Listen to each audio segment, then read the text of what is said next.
आज के इस पल पर हम आपके तथा आपके परिवार के उच्च स्वास्थ्य तथा आनंदित भविष्य की कामना करते हैं। या तुम्ही सब मेरा परिवार हो भाई, परिवार के साथ है। साथ ही आपके उत्कृष्ट व्यक्तित्व उदार प्रकृति से जो भी प्राप्त कर पाए हैं उसके लिए हृदय आपको धन्यवाद देते हैं। Thank you, thank you. देखो, जो कुछ मुझ में अगर तुम्हें कुछ पॉजिटिव दिखता है या कुछ दिखता है, अपनी कमियां तो नहीं जानता हूँ तो उसमें मेरा कुछ भी नहीं है। आप में भी कुछ नहीं होगा जब भी आपसे कोई कुछ कहेगा। उसमें आपके या तो पेरेंट्स होते हैं या आपके गुरु होते हैं। और मैं भाग्यशाली रहा हूँ हमेशा। मुझे ऐसे ही टीचर मिले जैसे तुम शायद मुझे पाते होगे, आप शायद मुझे पाते। मुझे ऐसे टीचर मिले।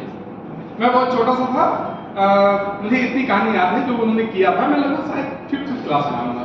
मेरी मैथ बहुत तेज थी और मैं पढ़ रहा था और अंसारी सर को पढ़ा रहे थे। तो पढ़ते पढ़ते एक लोग घूमते हुए आए। वो बोले, अरे इतनी कम उम्र में इतनी गणित लगा रहा है, ये कैसे कर रहा है? फिर अगले दिन जब आया सर, मैं लगाने लगा तो मुझसे सवाल ही न लगे।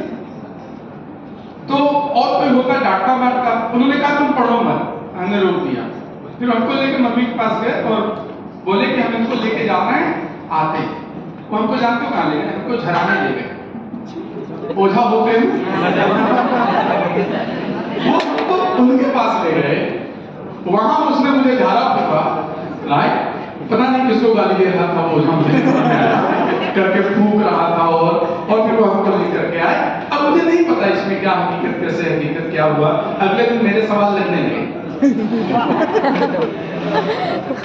तो अब आप समझ सकते हो कि किसी एक शिक्षक को इस स्तर तक जाने की कोई जरूरत नहीं।